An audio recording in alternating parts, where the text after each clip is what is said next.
You open your eyes, and the world feels different. The air is warmer. It smells like roasted maize with smoke and something sweet, like incense, like copal. The floor beneath you is not carpet. It's a woven mat of agave fibers. You're not in your bed. You're not in your time. You've awakened. In the ancient world of the Aztecs, your hands feel stronger, calloused, worked. You look down and realize they are not your hands. Your feet dusty. Your chest bare and sun-bronzed. Your breath slower, calmer. You're not yourself anymore. Not in name, not in form, but you're not afraid. Here you belong. From outside the reed-walled hut, you hear footsteps, children laughing near water, canoes gliding, women grinding maize on stone. The sun hasn't fully risen yet, but its light touches the tops of clay rooftops. You walk outside, and you stop, because what you see doesn't belong in dreams. It belongs in memory. A city made of shimmering water, stone temples rising from lakes, bridges, gardens, houses painted in red and blue. Floating gardens stretch across canals like ribbons of green. Canoes move like insects, smooth and slow. And above it all, the temple. The Templo Mayor towers in silence. Not menacing, but heavy. Sacred. Watching. You don't speak. You just breathe. You've woken in Tenochtitlan, capital of the Mexica, a city of gods and warriors, of beauty and blood. And today is a holy day. The sun now peaks just above the temple roofs. The light glows soft gold on the stone streets. A soft breeze carries the scent of squash blossoms and steaming tamales. You step forward, feet bare on the cool, smooth stone path. Your shadow stretches behind you, but your thoughts stretch forward. You walk slowly, carefully, soaking in every sound. The splash of paddle, the laugh of a child, the low chant of an old man feeding birds near the canal. You pass women grinding maize on smooth stones. Their hands are steady. They hum softly, songs passed down from grandmothers long buried beneath the city itself. One of them smiles at you, then returns to her work, as though you've always lived here. And maybe in this story, you have. The streets of Tenochtitlan are not loud, but alive. Vendors unroll reed mats filled with feathers. Bright yellow quetzal plumes, red parrot tails, and shimmering blue from the Caatinga. Traders push boats full of cocoa beans. Currency of kings. A flute plays somewhere nearby, its notes soft like birdsong, floating between walls of stone. You reach a small plaza. There, a young boy is sweeping the ground with a palm frond broom. He looks up at you. You nod. He nods back. No words, just recognition. You continue walking. You're not sure where you're going, but the path knows. It leads you to a garden, floating green lush. This is a chinampa, a floating garden on the lake.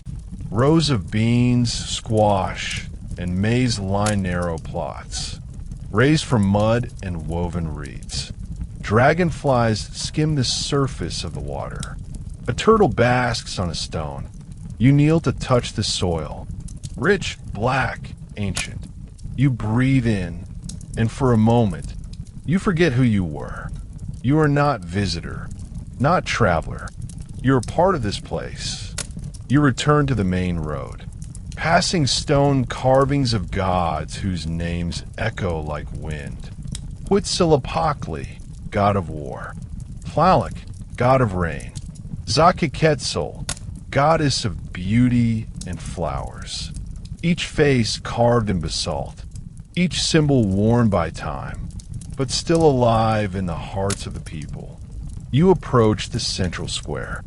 There, standing tall, a column of warriors marches past, their bodies painted with black stripes, their hair tied back in knots. Feathers rise from their backs like flames.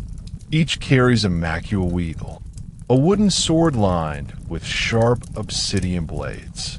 They walk without fear, without sound. You step aside.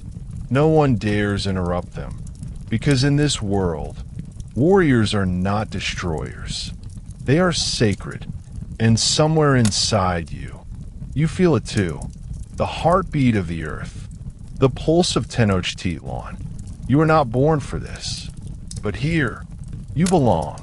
The sun is higher now. Children run across the plaza. Priests sweep the steps of the temple. The drums haven't started yet, but they will. Soon, the drums begin. Soft at first, then stronger. Boom, boom, boom. Each strike rolls through the stone beneath your feet. It isn't just music. It's heartbeat. It's memory. You look up toward the great temple. The Templo Mayor rises like a mountain of stone and breath. Its twin shrines gleam in the morning sun. One for Huitzilopochtli, god of war. The other for Tlaloc, god of rain. You feel someone's hand on your shoulder. It's a young priest, painted in red ochre and black ash. He nods once. No words. But somehow, today, you will witness the offering. The steps are steep. Your feet touch each one as though the earth itself is counting. Behind you, the city pulses quiet still, waiting. At the top, the wind changes. It smells like flowers and smoke and something else, something metallic, something warm. The priest leads you forward. You see the victim. No, not victim. Gift. He kneels in silence, painted in blue, crowned with marigold and feathers. His chest rises and falls slowly.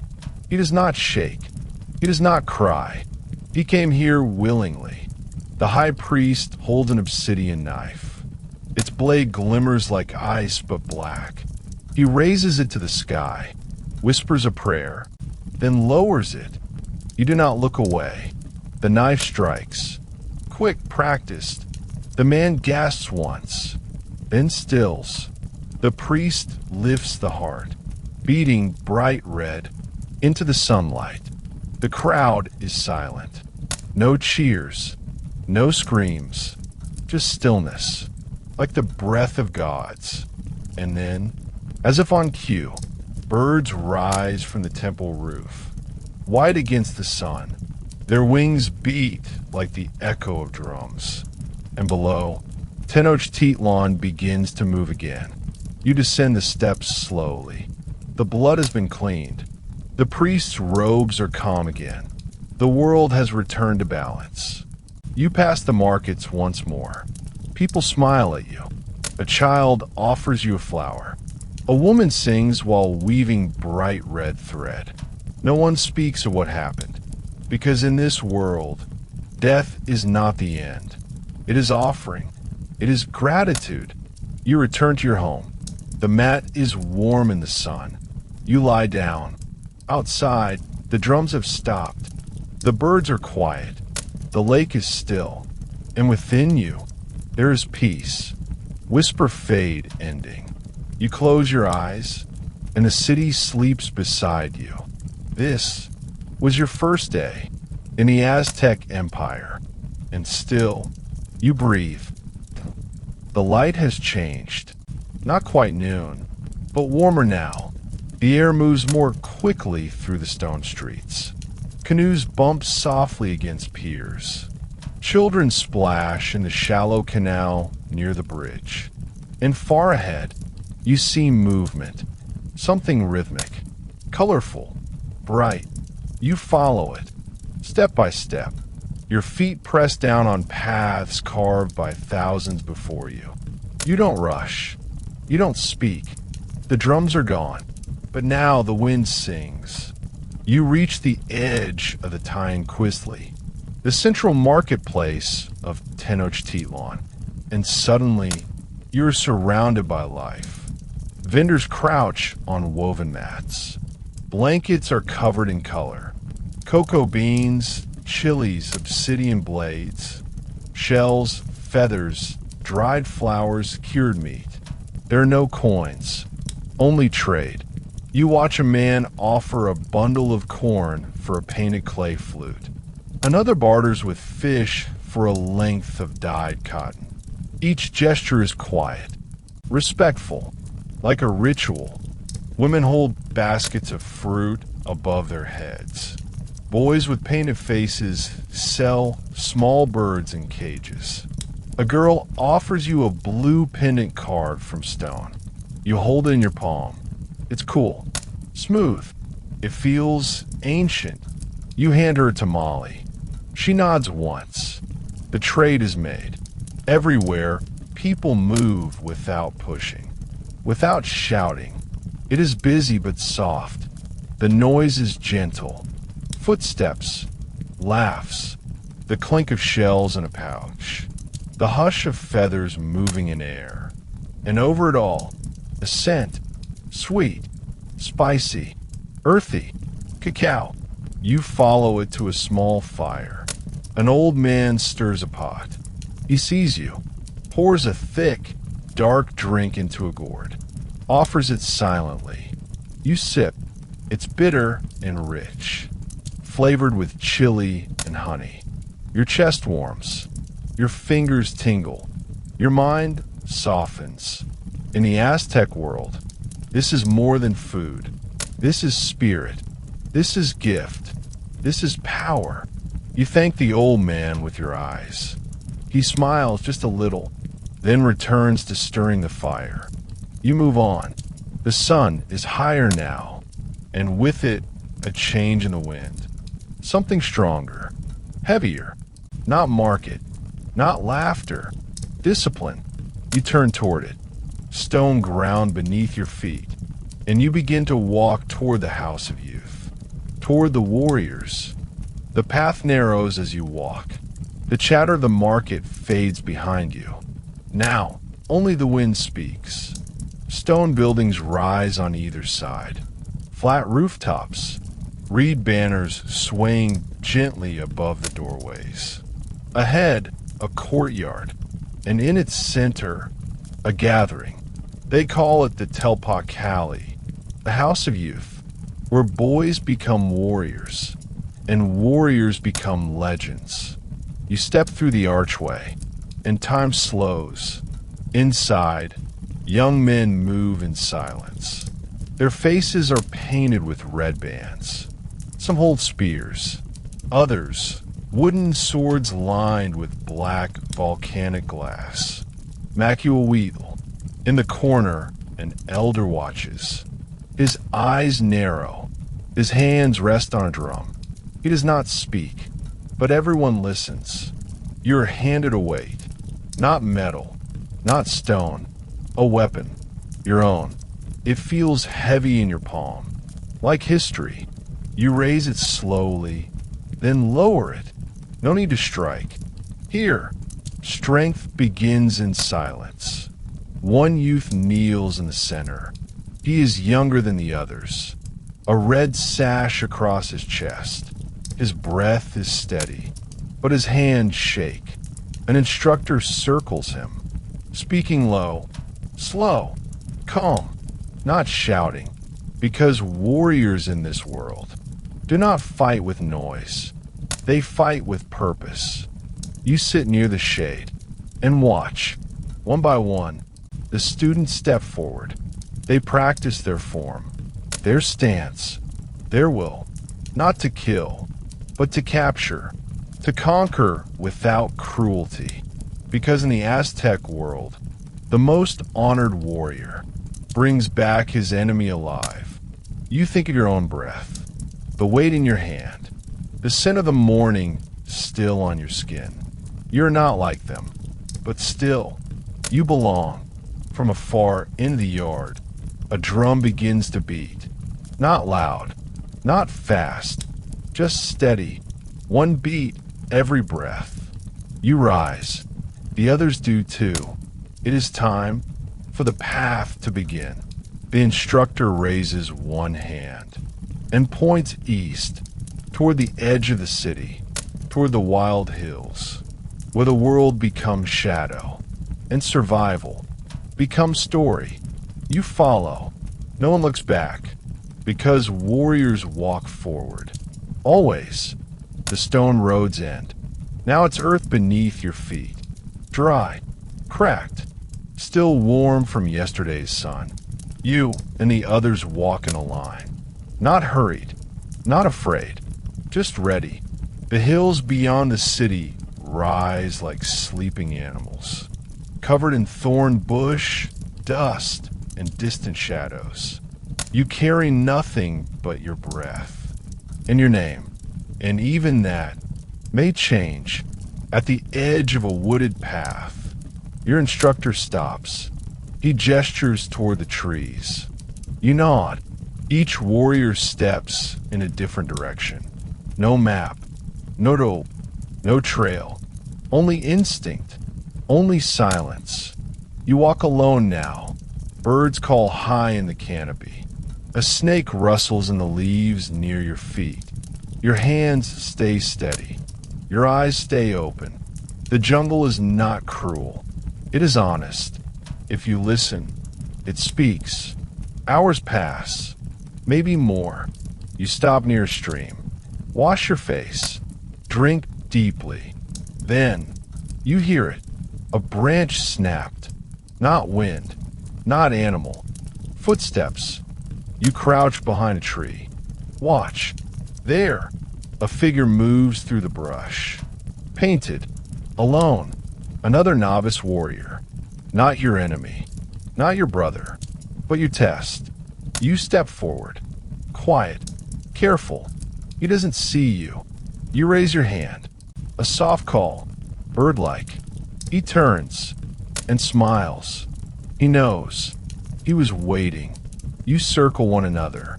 Not to kill, but to prove. To touch. To tag. To win. The moment arrives. A sprint. A clash. A grab. Your arm brushes his shoulder. He grabs your wrist. For a second, you are frozen. Locked. Then both of you laugh. Softly. You've passed. Later, as the sun sets, you return to the clearing. The instructor is waiting. One by one, the youths return. Some with bruises. Some with cuts. All with silence. Because in this world, bravery is not a shout. It is the breath that continues. After fear has passed, you are handed a feather. Red. It is not decoration. It is a story. It is proof.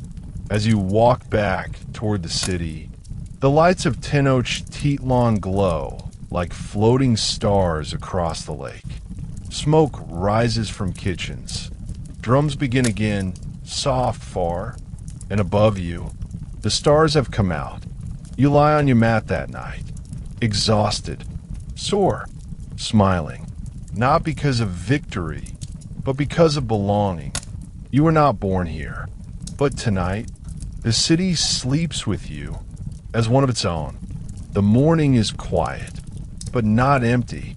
A scent rises in the air, not from cooking, not from sweat or soil, but something older, something divine. You sit before a low altar, a flat stone table, painted figures carved into the wall behind it. A bowl of crushed flowers and incense smolders at the center. Smoke curls upward, slow, silver, spiraling. You breathe it in. It burns, but not painfully. It clears. You are not alone. All around you, others kneel. Women, men, children with flower crowns. Old men with clouded eyes. All silent. all still. Then, a voice begins to chant, not loudly, not fast. A woman, her voice soft and deep, speaks the names of the gods. Tonariu, the sun. Tlaloc, the rain. Huitzilopochtli, the warrior. Zyp-Totec, the flayed skin of life. Each name rolls like water. Each syllable hums in your bones. These are not stories, not myths, not fantasy. To the people of this city, they are real, alive, and hungry. A priest approaches. He wears robes of red and gold, his face painted half blue, half white. A headdress of quetzal feathers rises behind him like a crown of sky. He carries a small stone figure, a god carved in jade. He places it before the fire, then pours water from a clay jar. The maize, not coins, not gold, corn, because here, corn is not just food. It is gift, it is birth, it is life. You close your eyes, you listen to the priest speak. He does not ask the gods for anything. He simply thanks them for the sun, for breath, for time, and in return, he gives. A child offers a marigold. A woman places a woven cloth. You reach for your own offering. A feather, bright red, from your warrior trial. You place it gently on the stone. It catches the light. For a moment, it glows. You do not feel proud. You do not feel powerful. You feel part of something vast and very, very old. The smoke rises higher now. The priest circles the altar, his bare feet silent on the stone. He holds the bowl in his hands. Inside it, chili powder flower petals and a few drops of blood, not for violence, but from offering. He takes a sharp thorn, drawn from a maguey plant, and calmly, gently, he pierces the skin of his own arm. A single drop falls onto the stone. It sizzles as it hits the heat. No scream, no sound, just silence. Because here, pain is not punishment. It is balance. The gods gave us breath. We give them blood. They gave us corn. We give them time. They gave us rain. We give them thanks. Not because they are cruel, but because they remember. What we forget. You were handed a thorn. Smooth, sharp, sacred. No one tells you what to do. No one watches. You prick the tip of your finger. Just once. A single drop. You place it on the altar.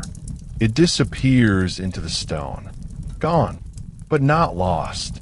Pause. Around you, the crowd bows their heads. Not in fear, not in shame, in rhythm. You walk away slowly, your finger wrapped in cotton. You pass a mural on the wall. It shows gods and men trading gifts across the sky. Flowers for water, hearts for sun, and between them, corn, always corn. In Aztec belief, human life was made from a paste of corn and ash. Not clay, not dust, but food. Because to feed the gods is to feed the world. A child runs past you laughing, holding a doll made from maize husks. You smile, not at the toy, but at what it means. Even in play, there is meaning. The sun is high now. Its warmth lies heavy across your shoulders. You close your eyes, and for a moment, you hear nothing except your own heartbeat, and maybe, beneath it, the slow thrum of something deeper. The gods, listening. The temple looms ahead, not the tall, sunlit one where blood was spilled, but a smaller one, lower to the ground, built into stone. You descend its steps. The air cools. The light fades. A torch flickers from deep inside. A priest nods to you. You enter. Inside, the walls are painted. Reds, blacks, golds. Feathered serpents twist across ceilings. Jaguar faces growl from corners. Eyes everywhere, but none are angry. They are watching, listening, waiting. The priest kneels. So do you. This is not a place for fire, not for sacrifice.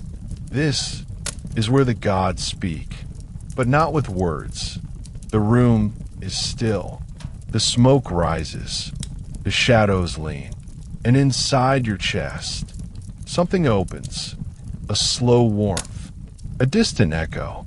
A sound not heard, but felt. Like the hush before thunder.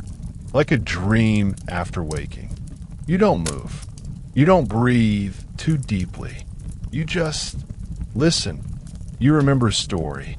An old woman told you at the canal that the gods do not speak in commands. They do not shout. They do not beg. They hum, softly, through stone and sky. And if you are quiet long enough, you can hear them. Pause. You place your hand on the temple floor. It's warm. You close your eyes, and in the stillness, you hear the mountain breathe. You hear water. Beneath the city, you hear drums, not played by men, but by time. And above all, you feel the gods, not watching, not judging, just present, like breath, like wind, like the silence between heartbeats. When you open your eyes again, the priest is gone. The room is empty, but your soul feels full. You rise, step outside. The city shines before you. Children laugh. Smoke curls from rooftops. Women wash clothes in the canal. And you carry the quiet with you. You return to your mat. Lie down. And as the night comes, you close your eyes, not as a guest, but as someone who belongs. Because now, the gods have whispered your name. The morning begins earlier now. The air is sharper. The ground colder beneath your feet. Even the wind seems to whisper more seriously. You're no longer just a name. No longer just a witness. You are in training. The Telpa Kali, the house of youth, awaits. You pass through its gates without words. Others walk with you, young, determined, some afraid, but all silent. Inside, warriors wait. They are not smiling. Their faces are painted. Red, black, white. Each color tells a story. Each line a purpose. One of them steps forward. He wears a jaguar skin across his shoulders. His eyes are calm, but sharp. He speaks only once. You are not here to learn a fight. He says, you are here to learn to serve. Pause. The courtyard smells of sweat, earth, and dried blood. Not fresh, old, like memory. You are handed a shield, made of wicker and hide. It feels light, but every mark on its surface tells you what has survived. You carry it, not like a child, not like a toy, but like a promise. The day begins with movement, not war, not aggression, breath. You learn to walk, softly, deliberately, to feel the world beneath you, without pressing into it. Then the turns, the stances, the way to hold a macula wheedle, so that it becomes an extension of your story. You do not speak. You do not question. You sweat. You fall. You rise again. And the instructor never raises his voice. He simply watches and waits, because he knows real warriors are not built in battle. They are shaped in silence. At midday, you sit beneath a tree. Your legs ache. Your palms are blistered. But inside, there's a fire, a flicker, a glow. And as the sun crosses over the temple roofs, you realize You're not training for victory. You're training for balance, for honor, for offering, for the moment when your name must mean more than just breath. The sun leans westward now. Shadows stretch long across the training yard. You sit in a circle, so do the others. The instructor walks slowly around you. His feet brush dust across stone. His words, soft. You must remember the ones who walked before you. He says, before your name, before your body, there were warriors who bled so you may breathe. He leads you down a narrow path, through a stone gate, into darkness. It's quiet, but not empty. You feel it, the pressure of memory. You enter a chamber, cool, still, beneath the training ground. The walls are carved with names, not in letters, but in symbols. A serpent, a fire, a sun with 4 faces. Each one tells a story. Each one once had a pulse. In the center of the room, a pile of stones, stacked in a careful spiral. Beneath them, you're told, lie the ashes of warriors who never returned from the field, not burned in shame, but preserved, returned to earth. The instructor kneels. He places his hand on the top stone, then removes a bracelet from his wrist, sets it down. Gently, the others follow. Feathers, knives, shells, small carved gods. You watch in silence. You feel your heart. Slow, you remove your own pendant, a small jaguar tooth, and place it with the others. You do not know these warriors, but somehow they feel close, like your breath, like your shadow. You leave the chamber, in silence. No one speaks. No one looks back. The stones remain behind, but the stories come with you. Back in the courtyard, a fire has been lit. Around it, drums. But these aren't battle drums. They're soft, ritual, an echo. You move with the others in a slow circle, not dancing, honoring. Your feet rise and fall, in rhythm with breath. The stars begin to rise, and you know, this path is not about glory, not about power. It's about memory and what you leave behind. The stars are above you now, not scattered, but placed, carefully, deliberately, as if by a hand that remembers where each soul should rest. You lie on a mat, beneath an open roof. Your body aches, but not in pain, more like echo, the memory of movement. A fire burns low nearby. Its light flickers against the walls. Shadows move slowly across the stone, like dancers, like spirits.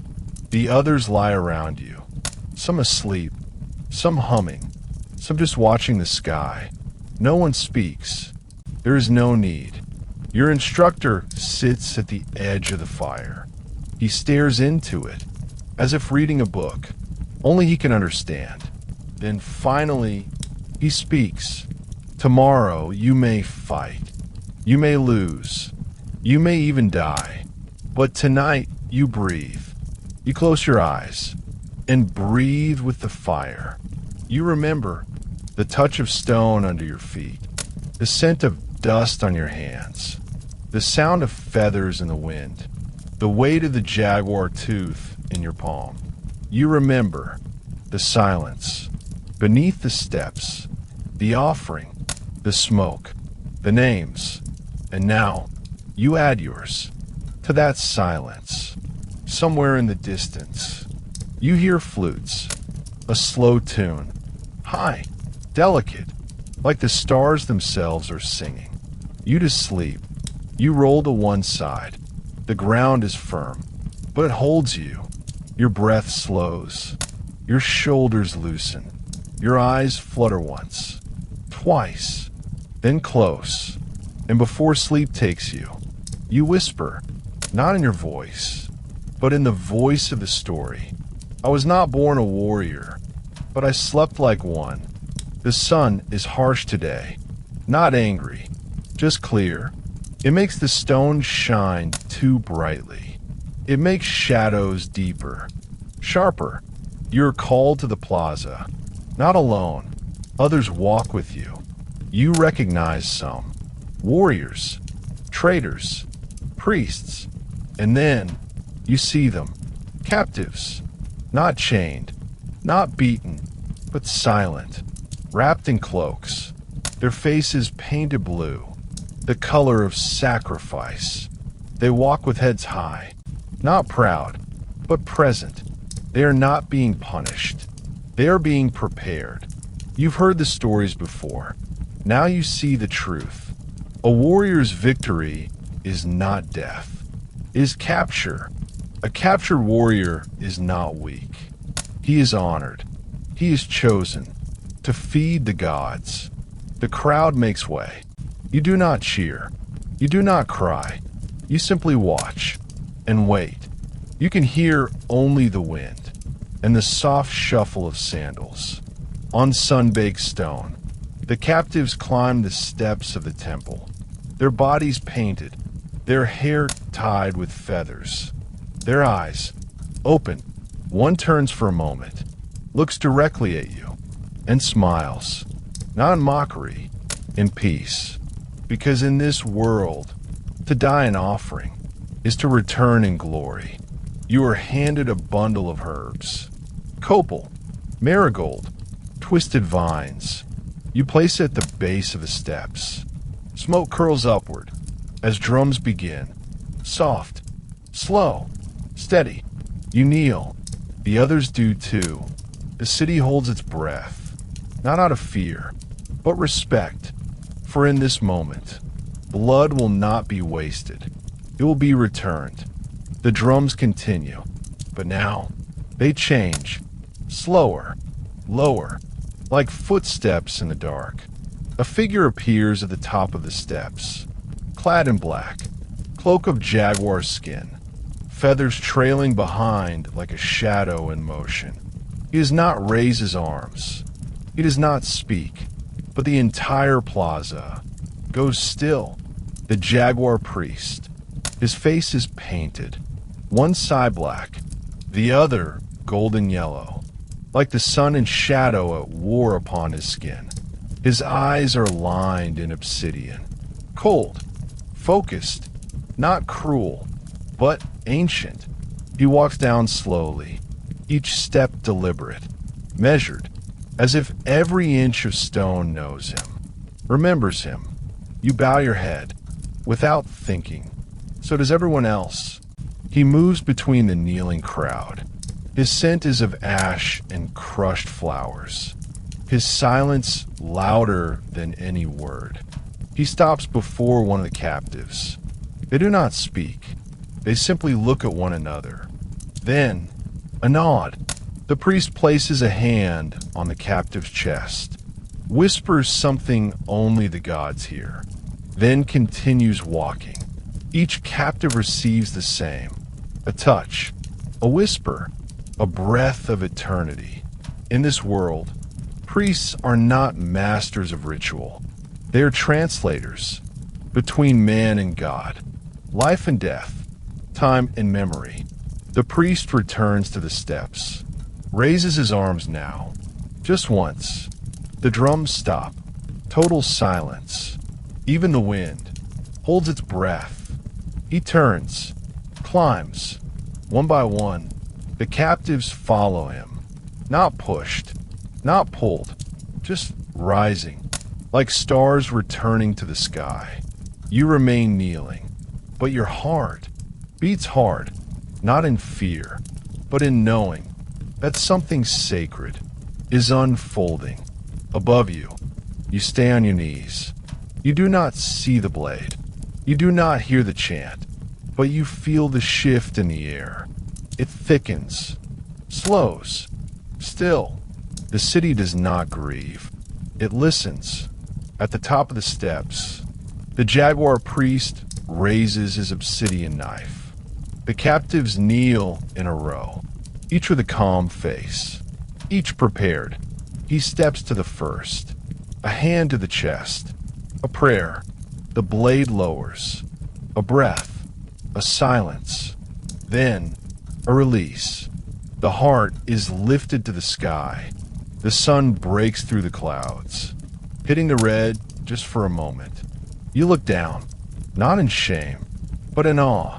This is not death. This is return. The process repeats, one by one. Rhythm, breath, balance. There is no scream, no chaos, only a rhythm, as old as stone. You wonder if the gods feel it, if they smile, if they reach down and take the hearts in golden hands, or if they are the hearts themselves, always beating within the city. When it ends, the priests stand alone, his hands red, his eyes closed. He whispers a final word, then steps back in his shadow. The bodies are carried down, not discarded, but wrapped in white. Families receive them with song. Children offer flowers. Old men burn incense. The plaza smells like night. You rise slowly. Your legs are stiff. Your back aches. But your heart is full, not with joy, not with sorrow, with silence, the kind that holds everything. As you walk back to your room, you look to the sky, and for a moment, you feel the sun beat like a heart, ending breath, and you whisper, without voice, let my life be worthy of that rhythm. The sky is gray today, not stormy, not angry, just quiet. A stillness hangs over the city, as if the air itself is waiting for something sacred to begin. You wake to the sound of horns, low, steady, ancient, not a warning, not a call to flee, but an invitation. You rise, wash your face with water from the canal, dress in plain cloth, but tie a red sash at your waist, not for decoration, for meaning. Today, you will witness something called Zakiayodel, the Flower War, a war not for conquest, not for land, but for the gods, for balance, for blood, for beauty, because here, in this world, war is not chaos, it is ceremony. You follow the others out of the city, past the gardens, past the stone roads, toward the open fields, where the war will begin. You see painted banners in the distance, jaguar skins, eagle feathers, obsidian blades, but no anger, no hate. The warriors do not scream. They sing. Each step they take is like a dance. Every motion, measured, graceful, alive. You sit beneath a tree. The sun slips through the clouds. You hear drums again. Slow, steady, like breath. A priest steps forward.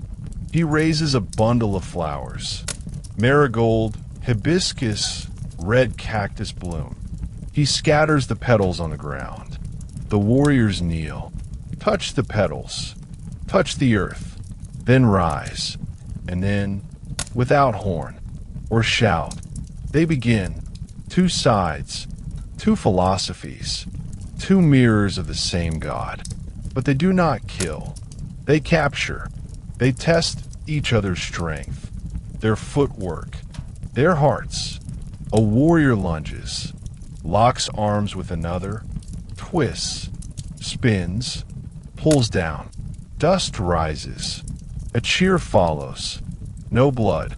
Not yet. You've never seen war like this. It is not rage. It is rhythm. Not death, but offering. You close your eyes and listen not to the shouts, but to the wind. And for a moment, you wonder, can war be beautiful? Can pain be sacred? You open your eyes and watch the petals swirl in the air, like fallen stars, Between gods, the warriors move like dancers, not with fury, with focus. They do not shout, they do not taunt, they listen to each other, to the ground, to the gods. You watch one warrior slip low, grab his opponent's wrist, pivot, and bring him to his knees. He doesn't strike, he holds. The moment pauses.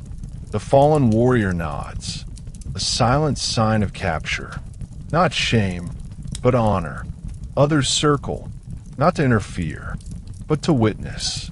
The captor leads the captured to the edge of the field, hands him to the priests. He bows once, steps back into line. No celebración, no cruelty, only rhythm. Here, victory is not in blood. It's in restraint. The strongest warrior is not the one who kills, but the one who captures with grace. The flower war continues. Petals stick to sweating skin. Feathers scatter. Sandals pound like drums against the dry earth. But still, not a single scream. Only breath. Only fire. Beneath the silence, a young warrior stumbles. He's barely more than a boy, paint smudged, hands shaking. He faces a seasoned jaguar knight. The crowd watches. You hold your breath. The boy lunges, misses. The knight spins, but does not strike. He waits, invites. The boy steadies, tries again. This time, he lands a grip. The knight lets himself fall. Captured.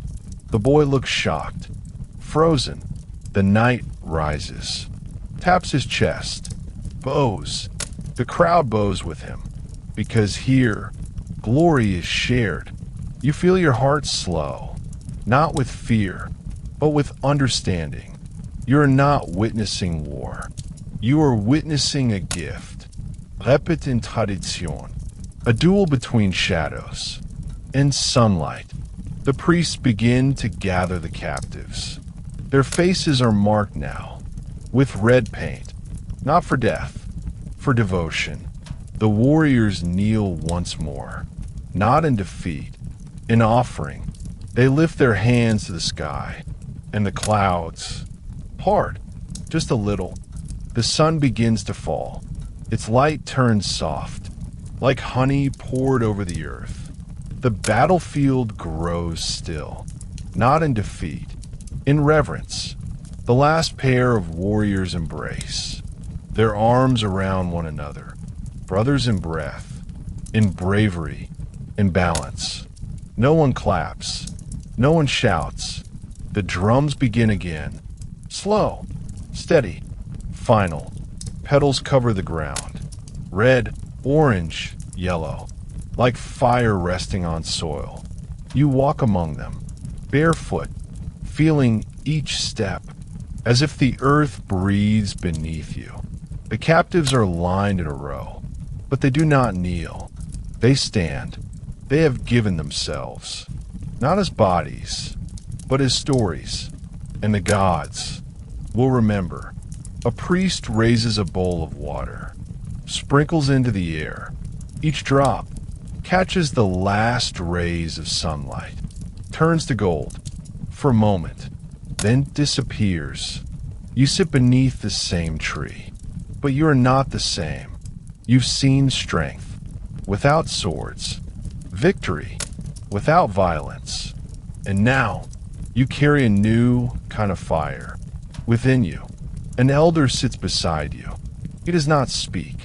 He hands you a flower, just one. It's a sympasicle, the flower of the dead. But tonight, it means something else. Not farewell, but remember. You hold it in your hand. It's soft, fragrant, alive, like everything you've seen today, like everything you still hope to become. Je t'arrive. Not marching, just appearing, one by one, like the warriors, like the petals. You lie back on the earth, the flower on your chest. And as your breath slows, you whisper, "May I fight like a flower and fall like a star."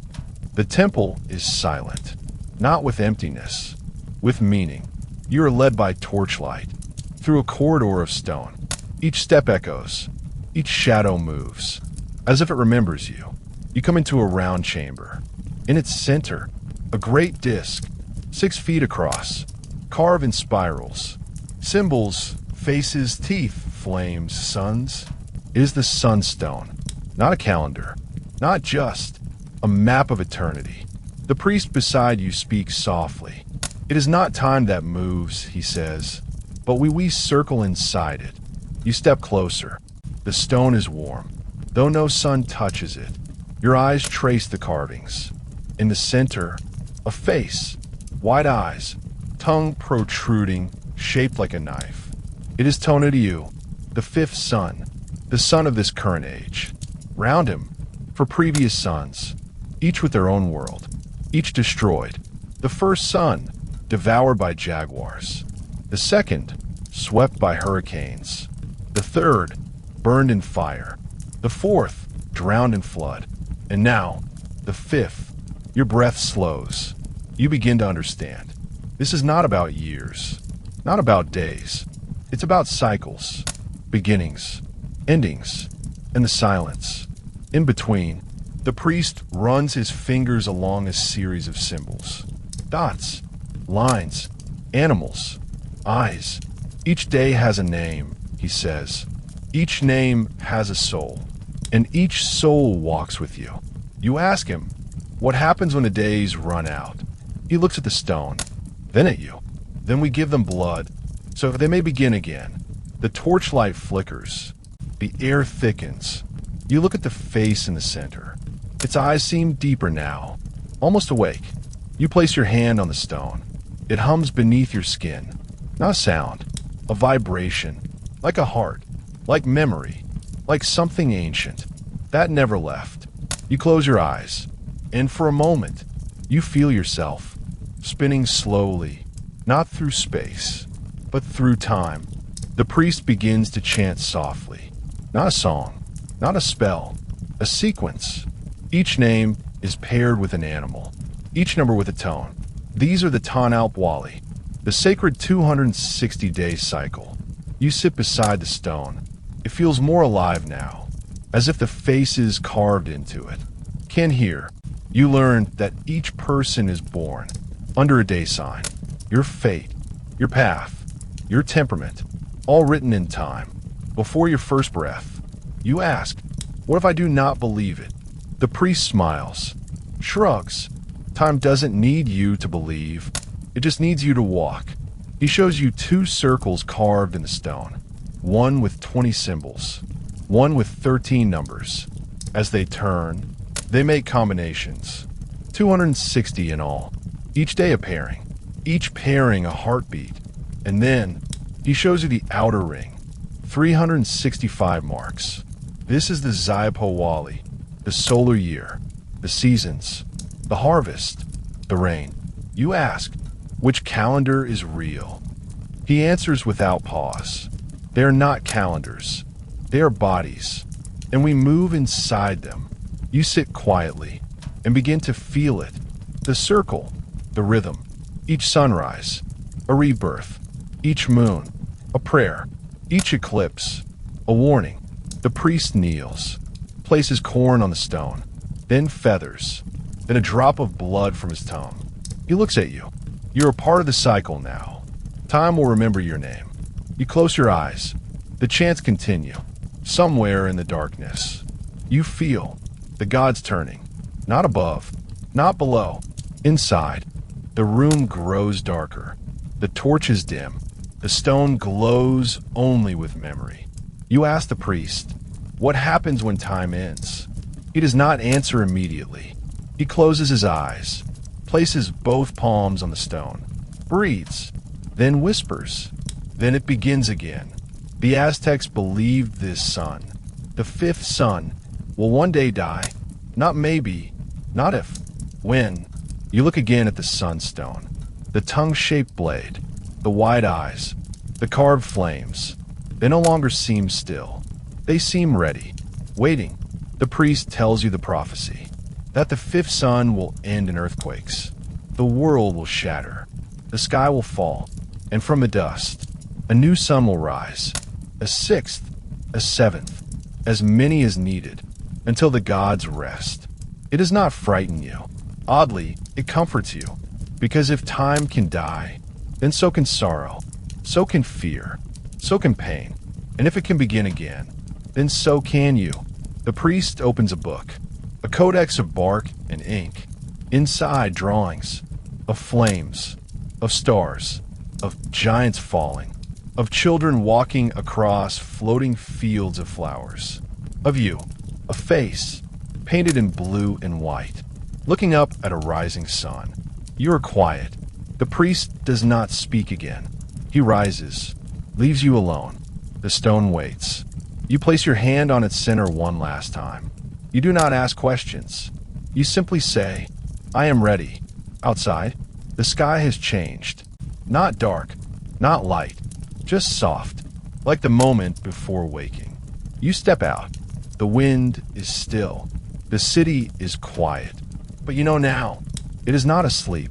It is listening to the cycle, to the stone, to you.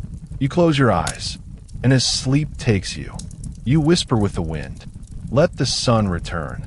And if I must fall, let me rise again. Long ago, before the fifth sun rose, before the stone temples knew names, there was a time when a god walked among men. He came not in thunder, not in flame, but in feathers, green, blue, iridescent like the sky at dawn. He was called Quetzalcoatl, the feathered serpent. He did not fly. He walked. He did not command. He taught.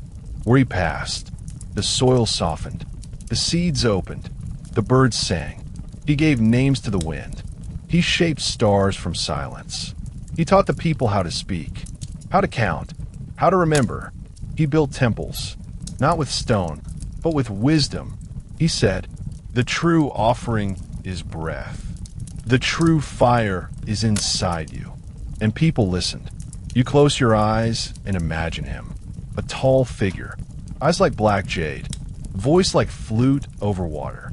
Around his neck, a collar of shells. On his head, a crown of quetzal feathers. So long, they brushed the wind itself. He smiled not often, but when he did, even the clouds paused to look. But not all welcomed him. There were others, gods of fire, gods of war, gods of blood. They saw his kindness, as weakness, his wisdom, as rebellion. And so they whispered, they conspired, they wove shadows around him, like a net. One night, they brought him obsidian wine, bitter, dark, dream-filled. He drank, he staggered, he fell, and when he awoke, he wept, not for himself, for the people. He left, not in anger, not in shame, but in silence. He walked east, to the sea, and as dawn broke, he climbed into a raft of serpents and vanished. Some say he died. Some say he sleeps beneath the waves. But the old ones say he became a star, and when the world needs him most, he will return. The night is clear. No clouds, no wind, only stars. But one shines brighter. Not the moon, not Venus. A light with a tail, long, shimmering, feathered. A comet. The elders point and say, that is him. The feathered serpent returns to watch. They do not fear the comet. They kneel before it. In the smoke of temple fires, they whisper old stories. That when he left, he carried with him a promise. I will return when the world forgets how to dream, and I will teach again. Children gather to listen. Mothers hum lullabies that carry his name. Fathers look to the stars with reverence, not for war, not for power, but for a God who chose to be gentle as the comet moves. Priests light incense. The scent of copal rises, twisting like a serpent in the night air. They say he travels through time, that his tail brushes memory. that in your dreams, he can whisper, and those who listen, who truly listen, wake with ideas they never had before. You lie on a woven mat. The air smells like river reeds and stars. You gaze upward. You see him, not his body, not his face, his movement, across the sky, across your thoughts. You close your eyes, but feel a warmth in your chest, as if something ancient had just passed through you, not left, just paused. You hear the old words again. He is not gone. He is not far. He is the wind, the flame, the star, and he watches still. The fire burns low. Its smoke curls slowly, higher, higher, and within it, shapes, feathers, eyes, a serpent's silhouette. The old priest stirs the coals with a branch of cedar. He never truly left, he says. He is always near when the smoke dances upward. You sit by the fire, quiet, still. The others have fallen asleep, but you remain, watching the flicker, hearing the crackle, and then a whisper. Child of the fifth sun, do not forget.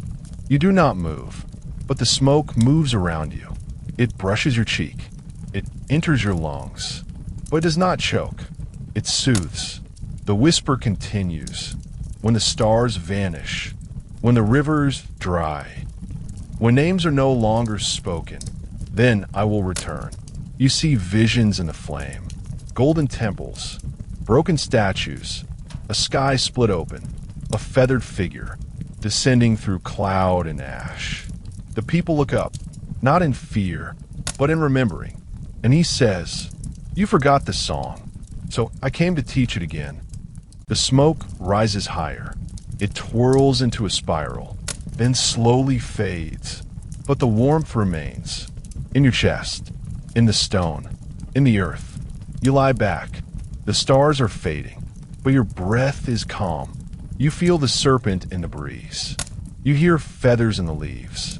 And as your eyes grow heavy, you whisper back, "Come again, Quetzalcoatl. Come again when we forget how to dream." You awaken to the scent of smoke and something bitter, not burnt, not sweet. Cacao, roasted, ground, whispering through the steam of an obsidian cup. A young boy places it in your hands. He does not speak, but his eyes hold ceremony. You lift the cup. It is warm. It hums, not with heat, but with memory. This is no ordinary drink. It is not for thirst. It is not for pleasure. It is for the gods. The priest enters. His robe is dark red, his necklace made of tiny bones. He holds a gourd of crushed chili and flower oil. He pours a drop into your cup. You stir. The bitterness deepens. To the Aztecs, cacao was not candy. It was sacred currency, used in offerings, in prayers, in coronations, in burials, and only the noble, the warrior, or the divine could drink it. You bring the cup to your lips. The taste is sharp, smoky, dry, but beneath it, power. You feel it move through your chest, like fire curling through feathers. Your heart beats louder, not faster, deeper. This is not drink. This is ritual. The priest begins a chant. The words are old. They taste like stone and soil. You do not understand them, but your blood seems to. He marks your forehead with a paste of cacao and red ochre, and whispers, "You are now seen." You feel warmth from within your belly rise to your eyes. The drink awakens something, not rage, not joy, but presence. You're no longer outside the gods. You're inside their breath. The sun is high now. You walk through the great market of Tlatelolco, the heart of Aztec trade. It is not chaos. It is harmony. Stone stalls, painted banners, drums in the distance, and everywhere, cacao, not in bars, not in sweets, in bags, in bowls, in hands that count silently. 1 cacao bean can buy a tamale, 3 beans, a fish, 10 beans, a night with a courtesan, 100 beans. A slave. You stop. A woman sells jewelry. She smiles, but her eyes are tired. You offer a small pouch of cacao. She weighs it in her palm. She accepts. No silver changes hands. Only seeds. Dark, smooth, precious. You begin to see cacao differently. Not just a drink, not just a gift. A currency of breath. A symbol of survival. It came from a jungle, but now it builds cities. A boy drops a bean. Another steps on it, crushes it. He is scolded. That's worth a meal, someone says. Don't waste it. You see a man with a heavy bag. He walks slowly. A noble watches, then gestures. The bag is exchanged for a young girl. She does not cry. She does not speak. Just follows. You feel something in your throat. Not pain. Witness. The priest had said, blood feeds the sun. But now you see, cacao feeds the empire. You sit beside a fountain. The scent of roasted seeds fills the air. You sip again from your obsidian cup, and you wonder, how much blood is hidden in this taste? The sun dips low. The market closes. But the echo of trade lingers like the bitterness on your tongue. The palace is quiet. You're led inside. Walls painted with sunbursts, eagles, and flames. Jade mosaics, feathered tapestries. Silence. Only sandals over stone. You approach a high chamber. Guarded. Dim. Inside, he sits. Moctezuma, the emperor, the speaker of the gods. He does not rise. He does not look at you. He is not angry. He is still, like a statue carved from calm. A servant kneels beside him. In her hand, a golden cup. Steam rises from it. Dark, thick, fragrant. This is Zacatl. Not sweet, not soft. A warrior's drink. A ruler's ritual. He takes the cup with both hands, raises it, whispers a word. You do not hear it. You do not need to. It's not for you. It's for the gods. He drinks, slowly, eyes closed, and in that moment, you understand. This drink is more than power, more than wealth. It is burden. He drinks not for taste, not for comfort, but for memory. Each sip, a name. Each swallow, a life. Each bitterness, a decision. Made in stone. The cup is placed down. Empty. He stands, walks past you, without a word. But as he passes, you feel it. The weight of empire. The silence of sacrifice. The taste of something ancient, bitter, sacred. And as he disappears into shadow, you close your eyes. The scent of chocolate, still on your hands. And you whisper, let my life hold weight. Like his cup, the sky should be full of stars. But tonight, there is only black. No moon, no flamme, no glimmer. Only shadow and silence. The people of Tenochtitlan gather in the temple courtyards. No one speaks. No one chants. Even the children. Quiet. They look up, and they wait. The priest had warned of this. A night without stars is not darkness.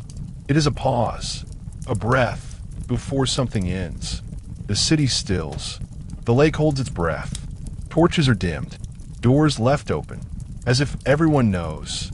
This night is not ordinary. You sit by the edge of the canal. The water reflects nothing. Not the temples. Not the sky. Not you. It's as if the world has become a mirror turned away. The elders say this happened once before the last sun died, before the gods began again. A night like this, still, endless, heavy. The sound of drums has stopped. No footsteps, no birds, not even wind. You feel the absence, not fear, but awe, the kind that presses on your chest. Without force, a boy beside you whispers, "Do you think it left us?" You do not answer. You only hold his hand, the way a mountain might hold a single tree. Steady, silent, waiting. The stars do not return. And for the first time, you understand what it means. For the gods, to look away. For inches the darkness. Things begin to appear, not with light, but with memory, with fear, with hope. You hear a sound, not loud, not far, just behind your breath, like a whisper. You forgot how to understand. People close their eyes and begin to see. An old woman gasps. She sees her husband, who died 10 winters ago. A child laughs. He sees a jaguar with stars in its fur. A soldier weeps. He sees blood on his hands. That will not come off. You see yourself, not the body, but the shadow. It looks back at you and says nothing, but in its silence, you hear your own thoughts echo like footsteps in a temple you haven't entered. The priests burn incense, but it gives no scent. They wave feathers, but they make no wind. They pray, but the gods do not answer. Suddenly, a sound, a crack in the sky, not thunder, not voice, a noise, like stone breaking. Beneath a temple floor, everyone looks up and sees nothing. Still, no stars, but in the space where stars once were, you feel a pull, a hunger, as if something ancient is watching. You touch the ground. It is warm, too warm, like the world is holding its own breath, just a little too long. The silence returns, but now it carries weight. It leans on your shoulders. It seeps into your bones. You're not afraid, but you're not alone. Not anymore. And then, it happens. One light, far in the sky, small, still, then another, and another, until the whole sky begins to breathe. The stars have returned. They blink, as if just waking from a long, quiet dream. You and the others do not cheer, do not move. You only watch, in reverence. No one knows why they left. No one knows why they came back. But in their return, there is meaning. Not answers, not comfort, but meaning. A priest lights a torch. This time, the flame rises easily. The wind returns. It smells like rain. Children begin to speak again. Whispers, giggles, birds chirp in the distance. A canoe glides across the canal. No hurry, just motion. Life begins again. You sit by the same water. That showed no reflection. Now it shows your face. Older, still, changed. You do not know what the gods meant, but you know this. Something has passed through you. A boy tugged your sleeve. What happened? You look at him. An answer. We saw the world as it is, without light, and we waited, and we remembered. The stars above are not just stars. They're stories. They are warnings. They are promises. You lie back. The grass is cool. The breeze gentle. The stars above, quietly watching. You close your eyes and whisper, "Don't leave again." But if you do, let's remember this night.